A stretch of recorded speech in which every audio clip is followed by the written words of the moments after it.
Hello everybody, it's great to be here. Thank you all for coming out. My name is Alex. I write bad, boring stuff on Techcrunch.com, so feel free to read it. We are joined by four actually impressive people tonight. A really good group actually. It was fun to talk to them before this and kind of go over what's going on. So I'm gonna let them do their own introductions. So if we go down the line, starting with Pat, and tell us what you do, where you work, and what your favorite red wine varietal is. All right. Great intro. I'm Pat Basu. I'm the Chief Medical Officer at Doctor on Demand. It's a company that allows patients to video connect real-time with a physician for urgent care type of issues. We're the largest provider of video visits for that purpose in the world. So sinusitis, urinary tract infection, we've had a couple of million people download the app. And prior to that, I was a physician at Stanford University and worked at the White House in 2010. So looking forward to the discussion tonight. Favorite red wine for me, boy, tough question. Don't say Merlot. So I'm gonna have to go with the Merlot. No, I like to say Syrah. Good evening, I'm Susan Crawford, and I'm a visiting professor at Harvard Law School. I have a checkered past as a law firm partner, stint in policy in Washington on the National Economic Council staff.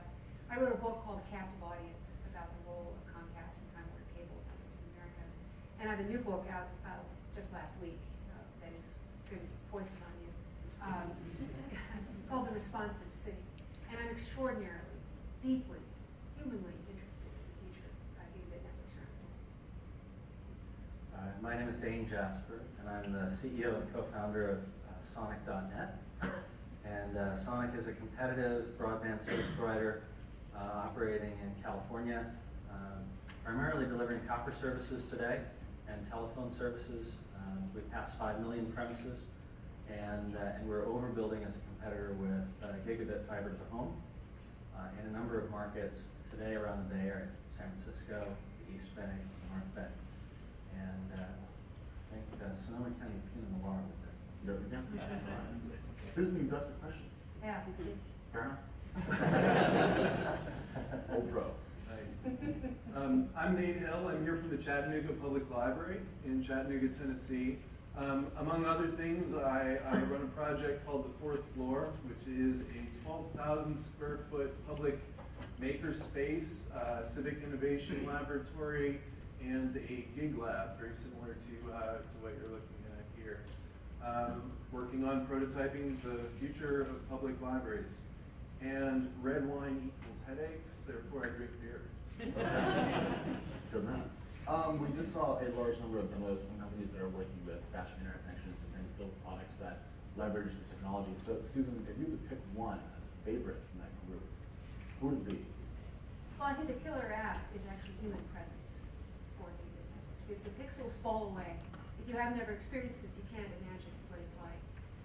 And the ability to be in someone's presence is extraordinarily moving and important.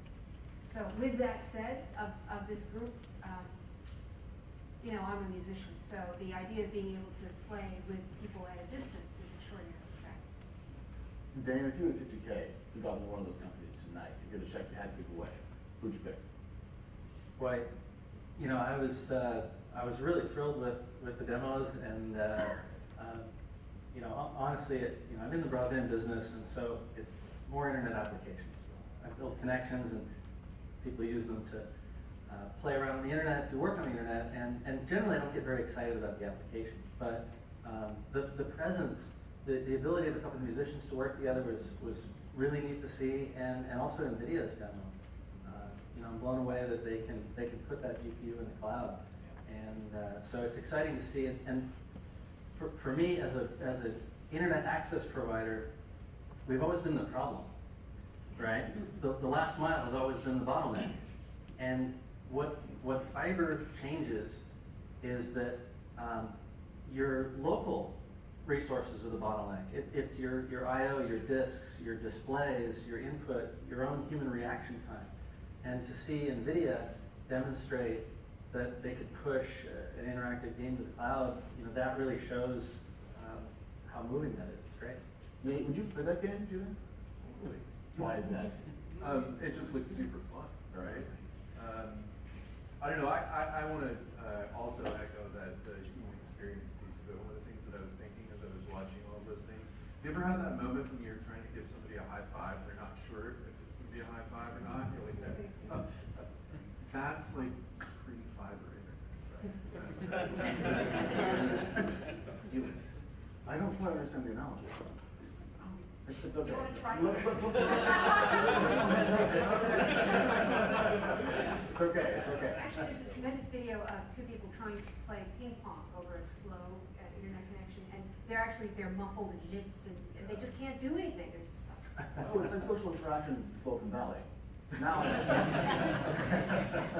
on a more serious note, America is almost infamous now for having slower broadband connections than some of our international peers and higher prices for the consumer. And there's a number of things we can do and are doing to improve this situation and so forth. But if we were to pick the single best way to improve broadband for American consumers now, what would that be? Susan, you like? Well, there's tremendous energy among mayors in the United States. They're just sick of settling for second-class expensive connections. And they see all the economic growth and telemedicine and educational opportunities that are possible by fiber. And you're going to see lots of mayors rising up to do something about this. So the ability of a city to call for, doesn't have to own, but at least call for the creation of a fiber network in its precincts is the big thing that's going to happen. So municipal broadband is your answer. Yeah, I don't call it broadband. Broadband is a managed network. That's actually a sort of a carpet bag term. It means something to the providers. I'm much more interested in just open fiber.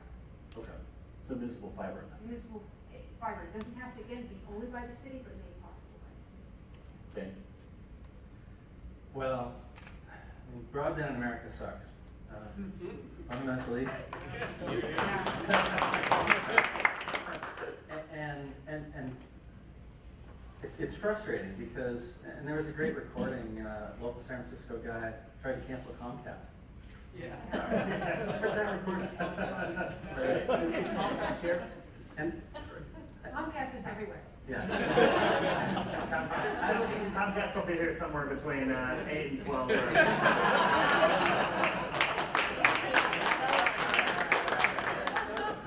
Well, so, and I listen to this thing, and I'm obviously not a Comcast customer, I'm a competitor. And I found myself not wanting to cancel.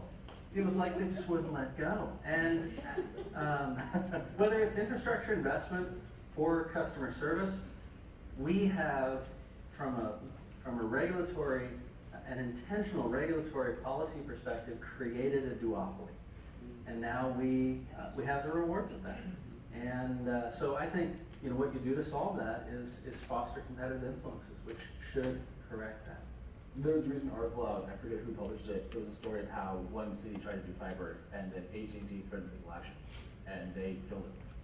It was quashed essentially at the end of just a lot more money interest. Do you think there's a way to push back against the AT&Ts and Comcast and find a way to allow cities to do this without being repressed? Well, yes. Well, The city who's done it. Yeah. I was hoping he was going to kind of get the softball and answer it. Right, right.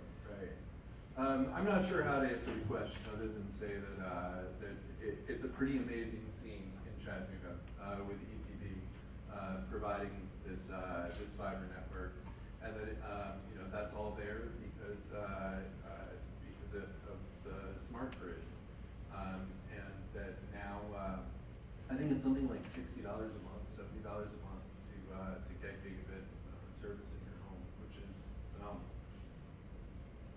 Did I answer the question? Fair, kind of. About halfway there. Pat, what would be the impact of more community fiber on your business? Unbelievable. Unbelievable. I think just to echo comments of my colleagues here is the positive externalities that are gained from investment in fiber are, I mean, just infinite.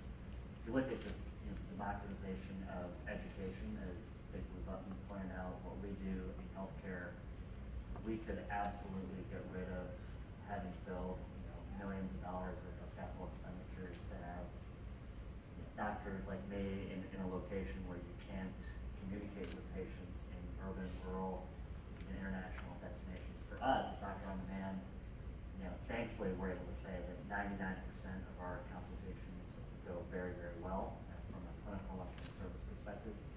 of that 1%, which is still far too high, the vast majority of those are due to, the current broadband issue.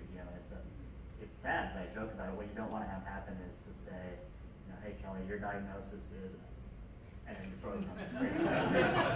And, thankfully that doesn't happen very, very often now, but it would be incredible. And we could layer on top of that many more biometric data, imaging, just the sphere of influence that we could bring in healthcare with the speed of fiber would be just infinite.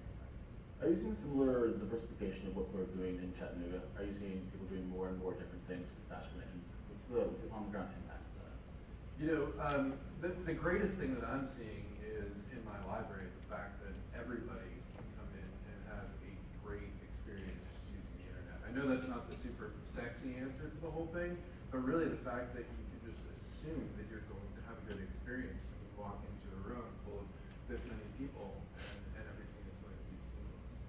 So we're seeing more and more experiments start to happen. That's what I'm super excited about with the Gig Lab going up in the library, and making that public access space, right? So that anybody can walk in there, take basic classes, and get an understanding of what they can do with this. During on your networks, do you see consumers using the internet differently than they would on a Comcast or an AT&T? Well, we don't look very closely at what our customers do on our network.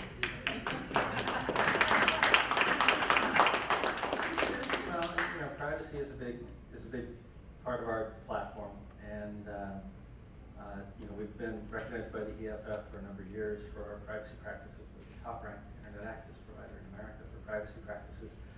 So all I can see is how much traffic there is, and what we find, the customers who are connected at very high speed, they actually don't use a lot more bandwidth in aggregate, 2 to 3 times as much as a sort of conventional broadband connected customer is what we're observing. But when they choose to do something, there's a spike, and it happens and it's done. And that means different things for us in design of the network. We have to build bigger network because the end pipes are so large. But I don't really know what they're doing with it. Good. Other people are trying to look into that. How does the role of the government, the NSA, and the current surveillance state impact your business on a day-to-day basis?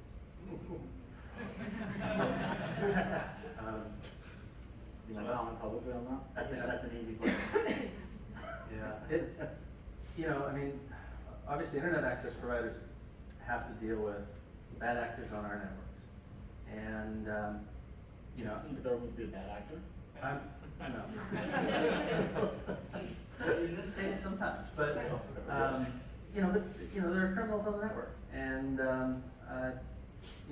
we've attempted to strike a balance around retention of logs and the information that we store about our customers, so that we can identify when presented with a lawful process. We can identify customers, but in a very limited way. So we only keep our logs for 2 weeks, where 18 months is the industry norm. Why not 1 week? Why not 1 day? Why 2 weeks? That was a topic of a lot of debate. And so we have a business need. So the business need is typically a customer has a compromised system and is flooding the network with spam, or they have they're a source of bad traffic. So we need to know who that customer is, but really typically only need to know that for 2 or 3 days. So we're getting reports in a relatively timely fashion, we're responding to those. So we have a business need to know things for a few days. The other side of the coin is, what is our moral imperative to assist law enforcement when someone needs help? And so we talked a bit about, what are the situations where we're seeing law enforcement subpoenas and civil actions. At one of the spectrum, we saw civil actions where someone was attempting to extort our customer effectively for the customer or someone using the customer's connections piracy. So the example here that was that really stood out was we received a subpoena It's something from 9 months or a year ago. A lawsuit's been filed against those 1 through 1700, and they want to know who our customer is who downloaded a pornographic title. And the challenge is that our customer of record, the typical American household, has 2.5 people in it. And look in San Francisco, you've got Airbnb guests, and you've got the friend that stayed over, and you've got kids, and so on. So what ended up happening there was our customer was told by the party enforcing copyright that they were going to name them in this public suit. And the pornographic title is very inflammatory. So the customer ends up writing them a check for $1,200. So at one end of the spectrum, you have that, which I see as, it's not due process. It is the threat of public shaming, which is in many cases not the customer's responsibility, not the customer of record's responsibility. At the other end of the spectrum, you have a law enforcement action where someone is in trouble and needs help. And so we looked at the spectrum of the types of actions that we got, and we said, where do we need to trim our logs so that our customer is not exploited by a copyright troll, and at the other end, that the FBI can deal with kidnapping in process. And we decided 2 weeks was our number. But it's entirely arbitrary. That was a brilliant answer. That was fantastic. Well done. So, Pat, as we have faster and faster connections and we deal with increasing government intrusion, does that erode trust from the consumer end and therefore make it harder for a service like yours to operate? Absolutely. You know, healthcare is an incredibly personal exercise that we've been incredibly happy, fortunate, but also very, very diligent to maintain an incredible standard of security. We get patients who call us, obviously, for routine mental conditions, but certainly people calling about STDs, behavioral health issues, and privacy is dramatically important. It's one of the reasons we don't record calls, because people want to know, want to be sure that that's not going to end up in some vault somewhere. So, I agree with Dane's answer around privacy and the lack thereof, whether it be by a sort of authoritarian, method, or just a lack of diligence would be disastrous. No question. Do you see a higher use of your service in places that have better broadband? I mean, do you see more per capita usage in, say, Chattanooga than you would in, say, Corvallis, Oregon? It's a great question. We're this far into it to, as a scientist, as a former academician, to really sort of statistically, answer that. I think we're not there yet. We've only been in existence for less than 2 years. I think that, as the comments were made by the Orange executives and the Orange team, I think the answer will be yes, and we see trends sort of along those lines, because, again, the sort of ecosystem that thrives around Chattanooga, or an environment that is going to foster and thrive upon that, is going to, the viral coefficient is going to increase so much more to say, hey, Dr. Man's a much easier way of doing this. Like I said, right now, our service is limited in the sense that we do urgent care needs, and although it's not good enough, 99% of our cases are very, very excellent. But for us to expand our clinical offering, to be able to incorporate Bluetooth devices, to be able to incorporate imaging real time, large data transfers, I think at that point you would really see a correlation. Okay. If we talk a lot about Gigabit connections tonight, we have talked a lot about them and how we can leverage them, the apps we can build and that sort of thing. But one thing I'm not really certain about is how fast they're going to spread. How fast are they going to break out across the country? How soon are we going to see them in a plurality of American towns? So either Nate or Susan, when you look forward in terms of adoption and rollout, what's the pace? What's the curve? Well, it's really a question right now, because the problem is cable is so dominant in America, and they're able to use all kinds of levers to slow the arrival of fiber. And they have no incentive coming either from competition or oversight to install fiber themselves. So the market may have already been grabbed by cable in a lot of places, particularly because they control sports programming. And so only they can provide sports to people who can't live without it. So it really depends. It depends on whether the Federal Communications Commission gets rid of some terrible state laws that allow cities to do this. It depends on whether mayors take it on their own energy to open up the gates to make sure the competitors can come in. And it depends on complacency in the American public diminishing. Electricity was the big public policy issue in the 1932 presidential campaign because 90% of farmers didn't have it when rich kids in New York did, and a series of private trusts controlled electricity, and people were up in arms. For some reason, we're not worried about internet access, or not to the same extent as people were, 80 years ago about electrification, although the issues are exactly parallel. So, jury's out on how quickly this dissemination is going to come. I just need more places I can connect to. I want to take the children's room in my library, and I want to connect it to children's rooms in other libraries. And when I see that musical collaboration we saw, to be able to open up a window between my building and other buildings and not know exactly what's going to happen, figure out ways to measure what is going on, when you just open it up and allow kids to play with each other across this network. I need more to connect to. So you brought the FCC, and Chairman Wheeler's recent comments on municipal broadband and how laws, he actually used his authority to strike down these laws. And that was not popular in Congress at all, in the House side. So, given that kind of political, that's an understatement, I know, but given that kind of political pressure, I mean, is that going to slow down the rollout of fiber? I mean, do we have a Congress that will not support the FCC in its efforts to pursue this? It's a political football right now. The FCC is an independent agency, should be able to do it. What's going on is the incumbents march on Capitol Hill and threaten to gut the budget of the FCC that does it in grade. And that's hard for any agency head to face. But we have a very strong FCC chairman, and anybody can do it. So you have faith in Chairman Wheeler? Yeah, I supported him when he was While we're on that topic, let's look into net neutrality a little bit. okay. What's your take on net neutrality, Susan? Oh, so me? Can't everybody else Dane? talk about it? Sorry, you brought the FCC, it's one of my favorite topics, I apologize. Dane, net neutrality, go.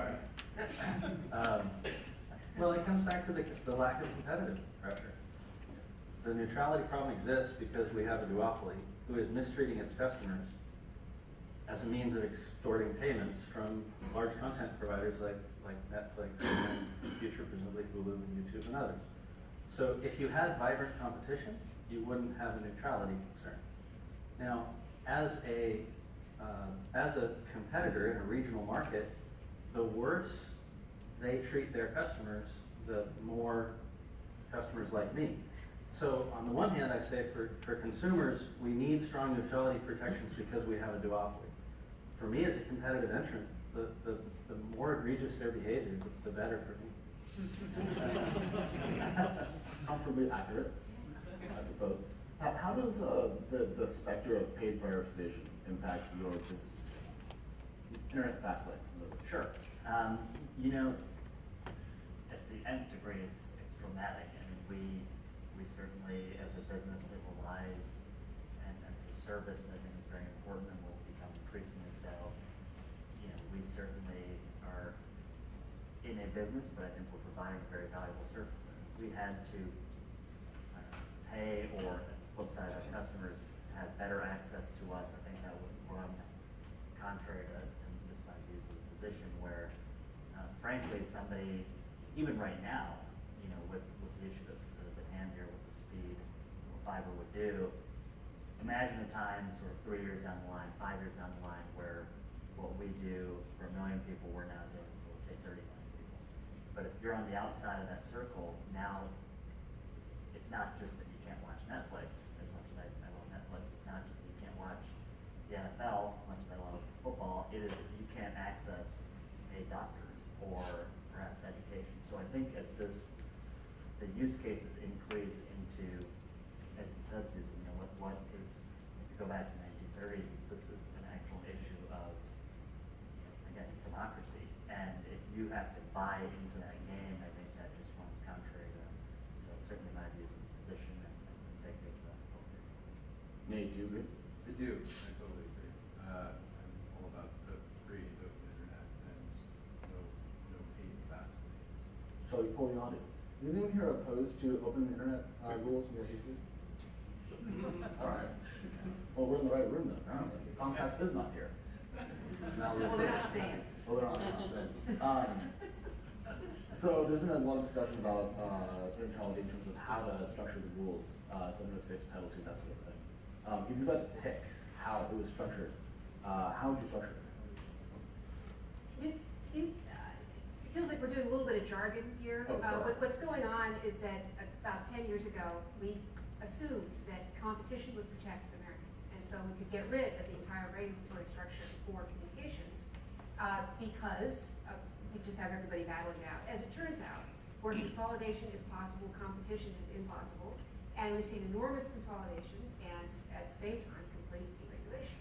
Now the Commission is trying to figure out whether to move back to some form of regulation with real legal authority, or to continue trying to stitch together authority based on some rumors in the rest of the Communications Act. And it's a little bit of once more with feeling. The Commission already twice has tried the route of stitching something together, and the DC Circuit has said no. So now we're into the third time, we'll see what happens. But that's the game that we're talking about with 706 and Title II, whether to act as if high-speed internet access is a utility, a basic input into American life, or to act as if it's a luxury service. So you'd be in favor of Title II? Yeah. That?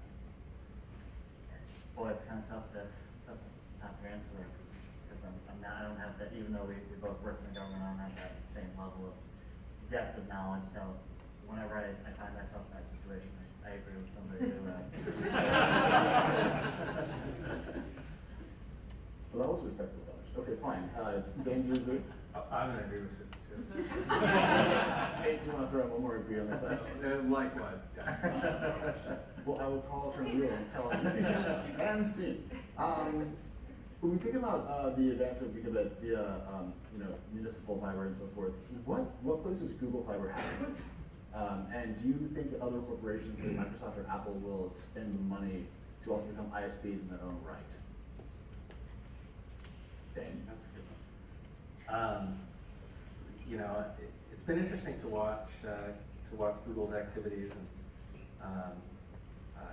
it's been interesting to see the reactions in the marketplace, particularly in Austin, Texas. Austin is really SBC's. It's one of their sort of the triangle in Texas, and Google really went to the den of the bear and poked them, and they've reacted. And where AT&T is doing Gigabit in Dallas, it's much more expensive than in Austin, and it has, I think, driven the competitive response. So it's a really nice demonstration of what a little dash of competition can do to a largely sort of fixed duopoly. I think it's great. I'm excited about Google Fiber. It really is a tiny amount of competition right now. It's a soup sauce, a little tiny bit, right? And what really it's good for, in my view, is sparking the imagination, making other mayors jealous of what's possible using Gigabit connections. And Google's very serious about its business plan, so that is also interesting. But in my view, you don't want to just swap out one monopoly for another. And we shouldn't be waiting. Google's not going to fix our national policy problem when it comes to fiber. You'll have 3 providers, right? That's presumably better than 2, but they are not an open access network. And although that was part of the original concept, they moved on from that. And why did they make that change? I don't know. Yes. I think that finding competent partners to deliver any applications beyond broadband, like television, is hard. I think licensing of content is hard. I think telephony is dying, and everything else is an application over the internet. So perhaps they realized the most efficient solution was a big pipe delivered by a benevolent, non-evil company, and that was the right solution for them. As an entity building network, we run open networks today. We have an array of service provider partners that use our networks, and we find that they bring value, but it is challenging to run an open access network and see differentiation. And Utopia is a good example of that in Utah, here in the US. There are maybe 5 providers to choose from. It's all same speed tiers, and plus or minus $5, they're about the same price. And so when it comes to broadband, differentiation is challenging in an open network. Is that why you you've expanded kind of slowly geographically as a company, and Google is about to do into 34 different communities. You know, can you match them in terms of rollout and speed or location? Do you want to try? You know, the challenge of ODC is an economic one, and they have the resources to take the long bet. And you see this, they're working in power, they're working in broadband in the third world, broadband on balloons. You know, they're very, very bold. And so it's great to see that. Today we offer copper services on an open platform in 125 California cities. And our intent is to deliver gigabit broadband to all of those cities as the take rate for our copper products justifies that overbill. And so we aspire to deliver gigabit to everyone, but we have to achieve the market share to make the economic model work. Nate, do you think we're going to see other large tech companies become ISPs? I do not know. I do not know. If Microsoft, say, decided to follow Google Fiber's footsteps tomorrow, and then Apple followed suit, and then Facebook, and then I think phone the list, do you think that would be good for the nation as a whole, or do you think that would be too, I don't know, overlord-ish? I mean, I think, again, a lot of competition is a good thing. I think the next logical entrant in that space is Amazon. Right. They just bought Twitch for $1 billion recently. Well, and they've demonstrated an ability to run many diverse businesses, from shipping shampoo to running massive cloud infrastructures that run 3/4 of startups in the valley. And so Amazon would be a great fit and an interesting counterbalance to Google.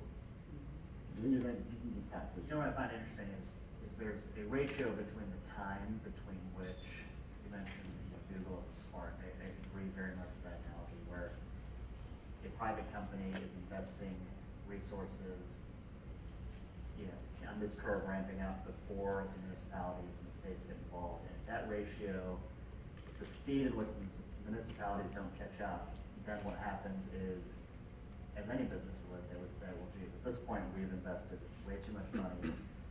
We want to turn protectionists to keep anybody, including the government, out. And so I think the ratio between the Amazons and the Googles and how much they're deploying versus how quickly the municipalities and states catch up is actually the critical ratio here, because if that goes too long, then every one of them is just going to have an increased incentive to keep, to become an entrenched interest, which will slow everything down and lead to another, a duopoly or a monopoly, as you would. So I think you can't just look at it sort of in a vacuum of who it is, but at what point the public sector is going to sort of catch up. It's been interesting to see. So Utopia's had a lot of financial challenges. They, as part of their charter, they have to run an open network, so they're dependent upon service providers that market and service to end users. That's been challenging for them. But the ideal construct would be an open infrastructure network. We had a layer 1 that was open to all parties. Then you have municipal networks like Chattanooga's EPB, Lafayette Utility Service, and they run as a vertically integrated internet access provider competing with the entrenched incumbents. So they are the third entrant, but I have service provider peers that are in Chattanooga who had to move their businesses out of Chattanooga because they couldn't compete with EPB because it wasn't an open network. So it's an interesting, you trade one problem for another problem, and more competition solves all of this, but how do you get there? And it boils down to dollars. Who's going to build a network and pay for it? And how are they going to choose to use it? Whether that's a municipality, a utility like ours. So it's interesting to watch. Is there active venture capital money going into companies that are trying to follow your footsteps? No. Why not? I think if I was running a fund on Sand Hill Road and I had $100 million, I would find 100 small companies at Stanford and Berkeley, with great ideas, and one of them would be the next Twitter, and you'd make a ton of money. Broadband access is an infrastructure business. It's a utility. It's you think of the monopoly board, and when you had the little electric thing, every time somebody passed it, you got $25. It wasn't very interesting. It wasn't Park Place. So the risks are high. The entrenched duopolies are challenging to take on, and the returns are a very, very long view. So from a venture perspective, the amount of capital required, the risk, and the duration of return doesn't fit into a venture model. Well, that's a very depressing note to end us on. We're going to now turn to audience Q&A, I've been told. There should be some microphones out there bouncing around. James has them here. Yeah, while Enka and Jameson are giving the mic to everybody, Pierre has an obligation, and we wanted Pierre to thank you again for coming, and looking forward to the next visit. Thank you very much.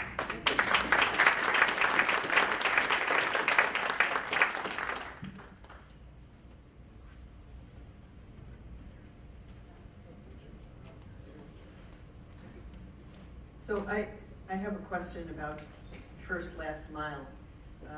One of the business models is public-private partnership. Another one is Google Fiber to the residential. Another one is EPB and the power structure that's within certain municipalities. Can you talk a little about the business model of trying to reach the customers, whether it's business or home, and what business model best suits that? And your name is? Judy Clark, I'm with San Leandro. Awesome, thank you. Yes, that's for me. It's actually for anybody that has something to say about it, but last mile is obviously yours. Yeah. And we've talked about that a lot this evening. It's an economic and market challenge. The thing that I find most exciting about it is that it works at a certain market share. And so what that means is that the power isn't in my hands or Chattanooga's. The whole thing works if enough consumers want it, economic. And so fundamentally, it boils down to take rate and public interest versus public apathy. And you can build network if enough people want it. Is that 25% or a third or half? At some point, the take rate drives the economics. And so that's one of the things I think is the most exciting as a business model around catalyzing that is to aggregate the angst and the unhappiness, whether it's economic or customer service or performance, and create a viable business model around access in the last mile. That could be business, it could be residential. So 20 years ago, Stockholm decided they didn't want to be under the thumb of any incumbent. They already had a telco network and cable. They put in, the city did, a dark fiber, and it paid for itself over 4 or 5 years. They're now leasing it out to many independent private businesses that sell internet connections. And they have a wildly competitive market and very, very low prices. So that's another model, and they're reaching 100% of businesses in Stockholm and 90% of homes. It's a neat model. They've put in multiple strands to each premise. So in a given premise, you could choose one company for video delivered over fiber, one company for internet delivered over fiber, some other application, medical monitoring. They could pipe right to your house if they had a special need for that. So they've got a really neat model there as a municipal example. Thank you. There's something about telecom policy that makes everybody feel very calm. This is not the way of that. Anyone else?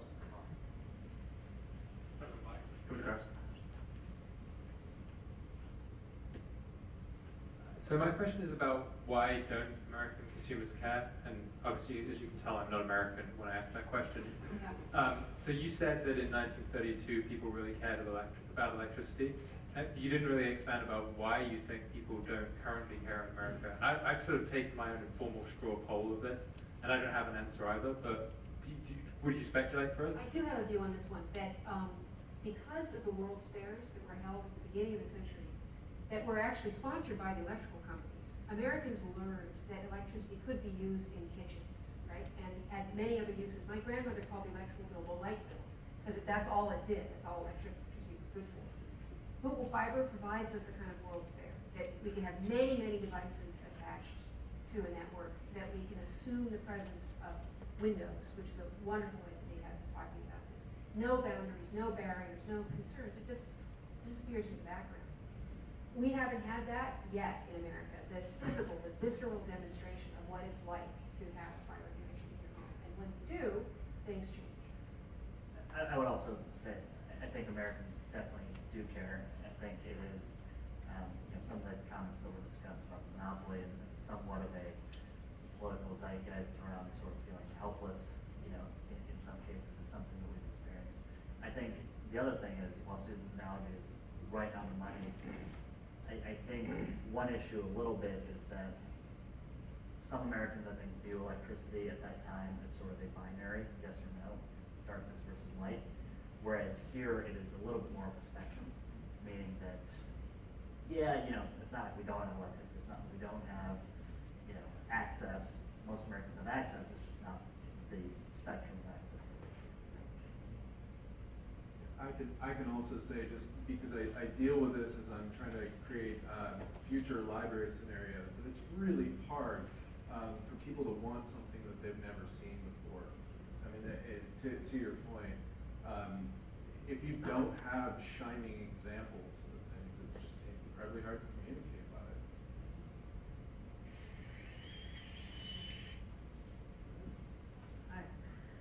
I'm Lauren Griga, Stanford Center on Longevity.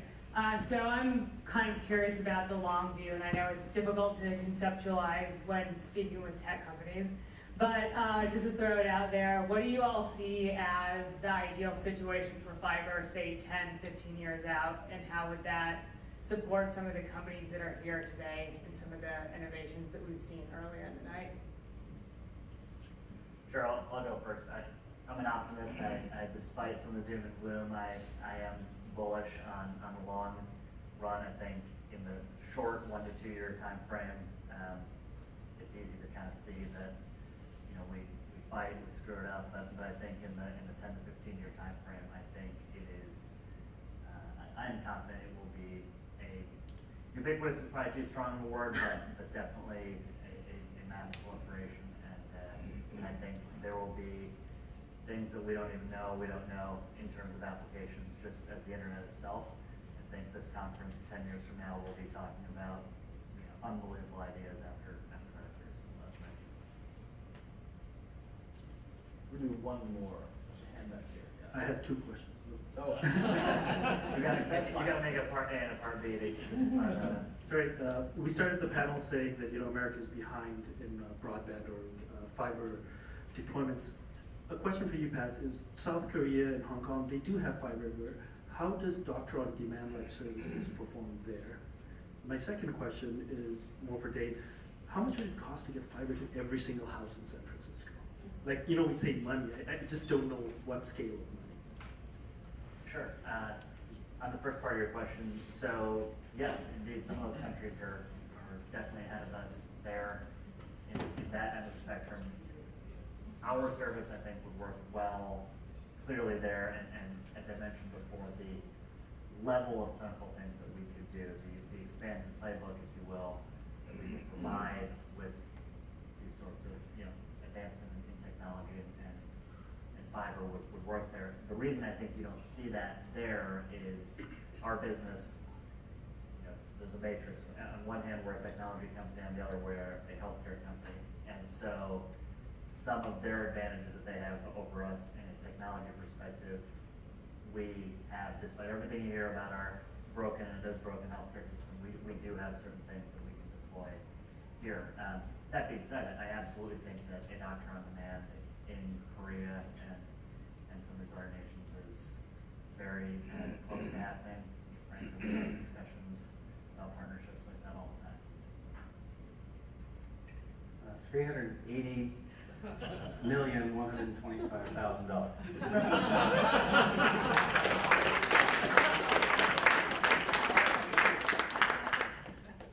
I think that'll be the end of the panel. That was a great